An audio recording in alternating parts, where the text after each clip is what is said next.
말씀은 욥기 9장 17절에서 35절까지입니다. 욥기서 9장 17절에서 35절까지 말씀 번갈아 가겠습니다. 제가 먼저 읽겠습니다. 그가 폭풍으로 나를 치시고 까닭없이 내 상처를 깊게 하시며 나를 숨쉬지 못하게 하시며 괴로움을 내게 채우시는구나. 힘으로 말하면 그가 강하시고 심판으로 말하면 누가 그를 소환하겠느냐. 가령 내가 의로울지라도 내 입이 나를 정죄하리니 가령 내가 온전할지라도 나를 정죄하시리라. 나는 온전하단마는 내가 나를 돌아보지 아니하고 내 생명을 천히 여기는구나. 일이 다 같은 것이라. 그러므로 나는 말하기를 하나님이 온전한 자나 악한 자나 멸망시킨다 하나니 갑자기 재난이 닥쳐 죽을지라도 무지한 자의 절망도 그가 비웃으시리라. 세상이 악인의 손에 넘어갔고 재판관의 얼굴도 가려졌나니 그렇게 되게 하니가 그가 아니시면 누구냐. 나의 날이 경주자보다 빨리 사라져버리니 복을 볼 수 없구나. 그 지나가는 것이 빠른 배 같고 먹이에 날아내리는 독수리와도 같구나. 가령 내가 말하기를 내 불평을 잊고 얼굴빛을 고쳐 즐거운 모양을 하자 할지라도 내 모든 고통을 두려워하오니 주께서 나를 죄 없다고 여기지 않으실 줄을 아나이다. 내가 정죄하심을 당할진대 어찌 헛되이 수고하리이까. 내가 눈 녹은 물로 몸을 씻고 제물로 손을 깨끗하게 할지라도 주께서 나를 개천에 빠지게 하시리니 내 옷이라도 나를 싫어하리이다. 하나님은 나처럼 사람이 아니신즉 내가 그에게 대답할 수 없으며 함께 들어가 재판을 할 수 없고 우리 사이에 손을 얹을 판결자도 없구나. 35절까지 함께 읽습니다. 주께서 그의 막대기를 내게서 떠나게 하시고 그의 위엄이 나를 두렵게 하지 아니하시기를 원하노라. 그리하시면 내가 두려움 없이 말하리라. 나는 본래 그렇게 할 수 있는 자가 아니니라. 아멘. 욥기를 읽을 때는 특히 욥기의 본론 부분인 욥기 3장부터 37장까지 읽을 때는 욥기의 큰 구조를 염두에 두면서 읽어야 길을 잃어버리지 않습니다. 욥기는 서론인 1장과 2장, 본론인 3장부터 37장, 결론인 38장부터 42장까지 되어져 있습니다. 서론은 의인인 욥이 고난에 처하는 내용입니다. 하나님께서 사단에게 욥을 자랑하게 되었고 사단은 하나님이 욥에게 복을 주시니까 욥이 하나님 경외하는 것 아닙니까? 하면서 욥의 경건함을 폄하합니다. 그러자 하나님께서 그러면 네가 한번 시험해 봐라 하셨고 이에 사단이 욥이 가지고 있는 모든 것들 다 이제 사라져 버리게 만들죠. 금왔던 재산을 한순간에 사라지게 하고 10 자녀를 한날 한시에 죽게 만들고 아내도 욥을 저주하며 떠나가게 하고 욥의 몸에 피부병이 나게 하여 고통을 겪게 합니다. 이것이 욥기의 서론입니다. 본론은 욥과 세 친구와의 변론입니다. 욥의 세 친구가 욥이 당한 고난을 위로하기 위해 찾아옵니다. 그들은 금식하며 죄를 뿌리며 욥의 고난에 동참합니다. 그러다가 욥이 한탄하게 되었는데 그 욥의 한탄에 대해 나름대로 친구들은 흉고를 하죠. 욥기 3장부터 37장까지 엄청난 양의 변론이지만 구조는 아주 간단합니다. 엘리바스라는 친구가 욥이 당한 고난에 대해 자신의 생각을 피력하고 이에 대해서 욥이 그 엘리바스의 말에 대해서 답변을 하죠. 빌닷이라는 친구가 욥이 당한 고난에 대해 자신의 견해를 피력하고 또 이에 대해서 욥이 답변합니다. 이어서 소발이라는 친구가 욥이 당한 고난에 대해 자신의 견해를 피력하고 또 이에 대해 욥이 답변합니다. 이런 사이클이 3번이나 반복이 됩니다. 그러니까 종합해 보면 친구들은 각각 3번씩 자신의 견해를 말하는 것이고 욥은 9번 답변하는 것이다 라고 보시면 됩니다. 3번의 이 사이클이 끝난 후 엘리후라는 친구가 와서 자신의 견해를 말합니다. 자, 본론 부분은 이렇게 구성되어져 있습니다. 본론의 내용이 너무 방대하고 어려워서 이해하기 힘들지만 간단하게 이렇게 정리를 하시길 바랍니다. 친구들이 하는 그 주장의 내용은 욥아 너희가 어떤 죄가 있기 때문에 하나님이 심판하신 것이다 이렇게 이해하면 되고 욥의 주장은 아니다 나는 아무런 죄가 없는데 고난이 왔다 이렇게 이해하시면 됩니다. 본론 부분을 읽으실 때는 이 이제 핵심을 생각하면서 읽어가시면 이렇게 길을 잃지 않을 것 같습니다. 결론 부분은 하나님께서 나타나셔서 욥의 말이 옳고 친구들의 말이 틀렸다라고 판결하면서 욥을 다시 회복시켜 주십니다. 이렇게 기본적인 구조를 기억하면서 오늘 이 본문을 보셨으면 좋겠습니다. 욥의 세 친구 중 가장 먼저 말을 했던 친구가 이 엘리바스이고 두 번째로 말한 친구가 빌닷입니다. 이렇게 8장에서 빌닷이 자신의 견해를 얘기합니다. 자, 질문 드립니다. 빌닷이 말한 내용이 무엇일까요? 서두에서 말씀드렸잖아요. 욥아, 너에게 어떤 죄가 있기 때문에 하나님의 심판이 왔다라는 것입니다. 친구들의 주장은 표현만 약간씩 다를 뿐이지 핵심은 하나입니다. 죄가 있기 때문에 하나님의 심판이 온 것이라는 겁니다. 달리 표현하면 세 친구는 이 인과응보의 원리를 철저히 고집합니다. 빌닷의 주장에 대해 욥이 9장부터 10장에 걸쳐 자신의 견해를 피력합니다. 욥이 무슨 주장을 하는지 한번 보십시다. 17절부터 21절까지 말씀 함께 읽습니다. 시작. 그가 폭풍으로 나를 치시고 까닭없이 내 상처를 깊게 하시며 나를 숨쉬지 못하게 하시며 괴로움을 내게 채우시는구나. 힘으로 말하면 그가 강하시고 심판으로 말하면 누가 그를 소환하겠느냐. 가령 내가 의로울지라도 내 입이 나를 정죄하리니 가령 내가 온전할지라도 나를 정죄하시리라. 나는 온전하다마는 내가 나를 돌아보지 아니하고 내 생명을 천히 여기는구나. 이 욥기 강의 첫 시간에 욥기를 이해하는 아주 중요한 단어 하나가 있다고 말씀드렸습니다. 그 단어가 오늘 본문에도 나옵니다. 17절에 나옵니다. 이 까닭없이라는 단어입니다. 욥기는 까닭없이라는 말로 설명할 수 있다고 말씀드렸죠. 욥의 친구들의 주장을 간단하게 말하면 모든 고난에는 까닭이 있다라는 겁니다. 원인이 있다라는 얘기죠. 반면에 욥의 주장은 까닭없이 고난을 겪고 있다라는 겁니다. 여러분 어떻게 생각하십니까? 욥의 친구들의 말인 하나님의 심판에는 죄라는 원인 까닭이 있다라는 말이 옳습니까? 아니면 욥의 말인 심판을 당할 까닭이 없는데 심판을 당하고 있다라는 욥의 말이 옳습니까? 사실은 둘 다 맞습니다. 하나님의 심판에는 분명 까닭이 있습니다.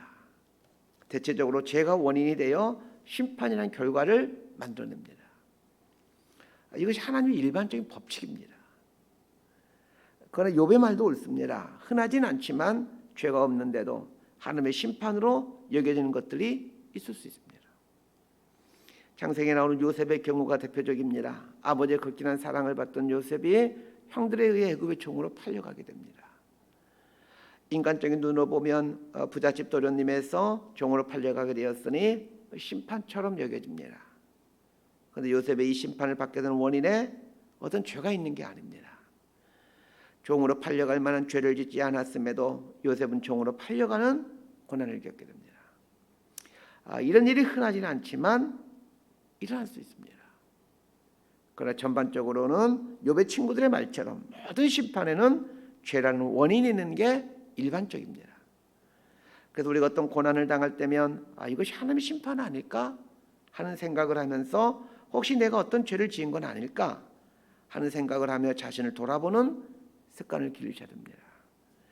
여러분은 아무리 생각해봐도 자신이 이런 심판을 받을 만한 죄를 지은 적이 없다라고 생각합니다. 그럴만도 한 것이 욥이 당한 이 재난의 강도가 인간으로서는 상상할 수 없는 크기의 재난입니다. 어떻게 그 많던 재산이 한순간에 다 사라져버리고 또 10명이나 되는 자식이 한날 한시에 다 죽게 됩니까? 제가 개인적으로 알고 있는 선배님이 계시는데 이분은 두 아들이 있는데 10대 청소년기 때 한날 한시에 죽었습니다. 여름에 바닷가에 놀러 갔는데 그 바닷가에도 두 아들이 죽습니다. 이분은 이제 군에서 장교로 근무하신 분이신데 참 신실하신 분이십니다. 그 사모님은 신학을 공부해서 그 목사로 사역하면서 교회를 충성스럽게 섬기고 있는 아주 신실한 부부예요. 제 선배는 장로로, 그 사모님, 형수님은 목사로 그렇게 그 교회를 섬기고 있는데 두 아들이 한날 한시에 죽습니다. 최근에 이 선배님은 전역을 하고 목사가 되어 교회를 섬기고 있습니다. 두 아들이 한날 한시에 죽는 것은 경험했지만 10명의 자식이 한순간에 죽는 것은 일어나기 불가능한 일입니다. 동방에서 가장 부자라고 할 만큼 큰 부자였는데 한순간에 다 사라져버리고, 이어서 10명의 자식이 한날 한시에 죽고, 이어서 아내가 떠나가고, 이어서 심한 피부병이 생겨 견딜 수 없게 되었다면 이건 누가 보더라도 하나님의 심판이라고 생각될 수밖에 없습니다. 그래서 욥의 세 친구가 이건 분명히 하나님의 심판이다, 이런 엄청난 심판이 있다는 것은 분명 네가 큰 죄를 지었기 때문이다 라고 얘기를 해주는 겁니다. 저라도 욥의 친구들처럼 그렇게 말했을 것 같습니다. 욥의 세 친구가 강력하게 욥이 어떤 죄를 지었기에 이런 극심한 심판이 왔다라고 말하고 있지만, 욥은 아무리 생각해봐도 이런 심판을 받을 만한 죄를 지은 적이 없습니다. 오죽했으면 욥은 자신과 하나님을 재판할 재판장이 있었으면 좋겠다고 말하겠습니까? 19절 하반절에 보면 누가 그를 소환하겠느냐 이렇게 말하고 있습니다. 이 말은 하나님을 재판하기 위해 소환할 자가 있었으면 좋겠다, 이런 뜻으로, 그런 뜻이죠. 그런데 하나님을 재판할 재판장이 없다는 걸 욥은 잘 알고 있죠. 또 오죽했으면 좀 이 하나님을 재판할 만한 그런 재판장이 있었으면 좋겠다라고 욥이 말하겠습니까? 자, 22절에서 24절까지 함께 읽습니다. 시작. 이 일이 다 같은 것이라. 그러므로 나는 말하기를 하나님이 온전한 자나 악한 자나 멸망시킨다 하나니, 갑자기 재난이 닥쳐 죽을지라도 무지한 자의 절망도 그가 비웃으시리라. 세상이 악인의 손에 넘어갔고 재판관의 얼굴도 가려졌나니, 그렇게 되게 하니가 그가 아니시면 누구냐. 욥이 자신에게 일어난 일을 보면서 하나님을 이렇게 평가합니다.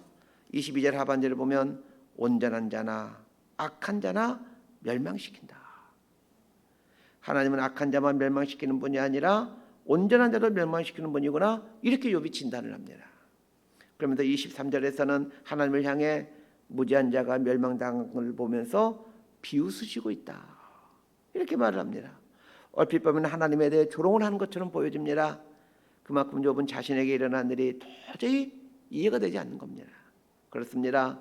욥만큼은 아니겠지만 우리네 삶에도 이해가 안 되는 일들이 종종 일어납니다. 위에서 언급했던 그 선배님 부부가 두 아들을 한날 한시에 잃은 사건이 어찌 그분들에게 이해가 되었겠습니까? 자, 25절부터 31절까지 함께 읽습니다. 시작. 나의 날이 경주자보다 빨리 사라져 버리니 복을 볼 수 없구나. 그 지나가는 것이 빠른 배 같고 먹이에 날아내리는 독수리와도 같구나. 가령 내가 말하기를 내 불평을 잊고 얼굴빛을 고쳐 즐거운 모양을 하자 할지라도 내 모든 고통을 두려워하오니 주께서 나를 죄 없다고 여기지 않으실 줄을 아나이다.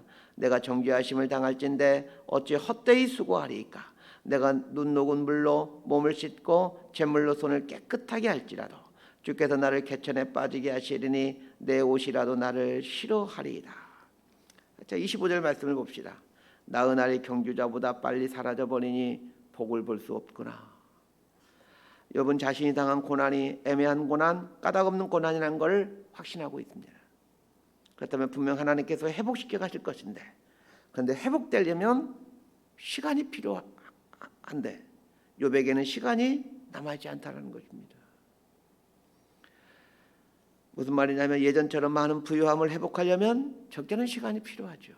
무일푼에서 그 예전처럼 동방에서 가장 큰 부자 중에 한 사람이 되려면 많은 시간이 필요하죠. 또한 10명의 자녀를 낳으려면 적지 않은 시간이 필요합니다. 10명의 자녀를 낳는 것도 시간이 필요하지만 이들이 자라서 자기 앞가림을 하는 걸 보기 위해서는 수십 년의 시간이 걸리는데 욥에게는 그런 시간이 없는 겁니다. 아마 욥의 나이가 적지 않은 나이였던 것으로 보여집니다. 인간의 수명에 한계가 있기에 욥은 하나님이 주시는 복을 볼 수 없다, 이렇게 한탄하고 있습니다. 28절을 보면 욥이 확신하고 있는 것이 있습니다. 하나님께서 분명 욥이 죄 없다고 하실 거라고 확신하고 있습니다. 그런데 하나님께서 욥에게 죄가 없다라고 말씀하실 것을 욥이 확신하고 있지만 문제는 자신의 삶에 하나님의 복이 임하기까지는 많은 시간이 필요한데 자신의 삶에는 이런 시간이 남아지 않다는 겁니다. 그래서 불안해하고 두려워하는 거죠. 이 모습을 보면서 인생의 한계를 보게 됩니다. 아무리 믿음이 좋은 사람이라 할지라도 하나님의 전능하심보다는 자신의 한계와 무력함 앞에서 절망하곤 한다는 겁니다. 자, 이것이 인생의 유한함 아니겠습니까? 32절부터 35절까지 말씀 함께 읽습니다. 시작. 하나님은 나처럼 사람이 아니신즉 내가 그에게 대답할 수 없으며 함께 들어가 재판을 할 수도 없고 우리 사이에 손을 얹을 판결자도 없구나. 주께서 그의 막대기를 내게서 떠나게 하시고 그의 위엄이 나를 두렵게 하지 아니하시기를 원하노라. 그리하시면 내가 두려움 없이 말하리라. 나는 본래 그렇게 할 수 있는 자가 아니니라. 여기에 보면 아주 중요한 단어가 나옵니다. 33절에 보면 우리 사이에 손을 얹을 판결자도 없구나. 여기에 나오는 우리 사이란 하나님과 욥 사이를 말합니다. 욥은 하나님과 자신 사이에 판결자를 소망하고 있습니다. 판결자라고 번역된 히브리 단어는 모키야흐인데 이 단어는 변론하다라는 뜻의 단어입니다. 변론하다라는 말을 곰곰이 생각하면 신약 성경에 등장하는 아주 중요한 단어 하나가 생각이 납니다. 보혜사라는 단어입니다. 예수님께서 제자들에게 성령님을 보내주실 것을 말씀하시면서 또 다른 보혜사라는 표현을 쓰십니다. 또 다른 보혜사라는 말은 예수님 당신도 보혜사이다라는 얘기입니다. 보혜사라는 말의 뜻이 중보자, 변호사 이런 뜻입니다. 욥이 소망하고 있는 이 판결자란 하나님과 자신 사이에서 중재해줄 중보자, 변호사를 말합니다. 우리는 예수님이 이 판결자 역할을 한다는 것을 잘 알고 있습니다. 그런데 욥은 구약 시대에 살면서 자신과 하나님 사이에서 중재할 이 보혜사를 갈망하고 있다는 거예요. 욥은 깊은 고난을 겪으면서 하나님과 인간 사이에는 중재자가 필요하다는 것을 어렴풋이나마 깨달아가고 있습니다. 여기서 욥의 깊은 영적인 통찰을 보게 됩니다. 하나님과 인간 사이에는 중보자가 필요하기에 하나님께서 중보자를 보내시겠구나라는 생각을 하게 된 겁니다. 이걸 보면서 깨닫는 교훈이 있습니다. 깊은 고난은 예수님을 소망하게 한다는 것입니다. 잘 생각해 보십시오. 우리도 고난을 당하면 예수님 바라보게 됩니다. 아무런 고난이 없을 땐 예수님 바라보기 쉽지 않습니다. 고난을 당하면 예수님 바라봅니다. 내 삶에서 소망이 끊어지면 예수님을 소망하게 되죠. 말씀 정리합니다.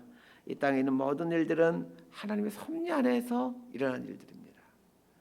그리고 하나님의 섭리는 대체적으로 인과 응보 다 까닭이 있습니다. 그러나 까닭이 없는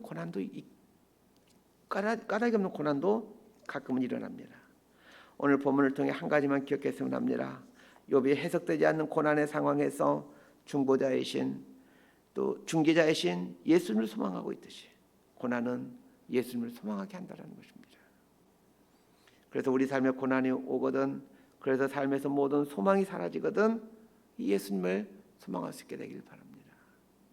우리 삶에 허락된 고난은 예수님을 바라보게 하는 출발점이 된다라는 걸 기억하고 고난 앞에서 예수님을 소망 삼는 믿음의 사람들이 되기를 진심으로 소망하고 축복합니다. 기도하겠습니다. 주님, 우리의 짧은 생각으로는 이 땅에 일어난 일들이 이해되지 않을 때가 많습니다. 우리의 짧은 생각으로는 우리 삶에 일어난 일들이 이해되지 않을 때가 많습니다. 그러나 하나님, 이해되지 않는 고난, 이 절망을 예수님을 소망 삼게 되는 기회로 삼아가고 싶습니다. 이 땅에서의 일들이 지금은 희미하나 그날에는 얼굴과 얼굴을 보는 것처럼 분명해질 날이 올 것이라 믿습니다. 이 하나님을 신뢰하며 우리에게 주어진 인생 기한을 믿음으로 살아가게 하여 주옵소서. 예수님 이름으로 기도드리옵나이다.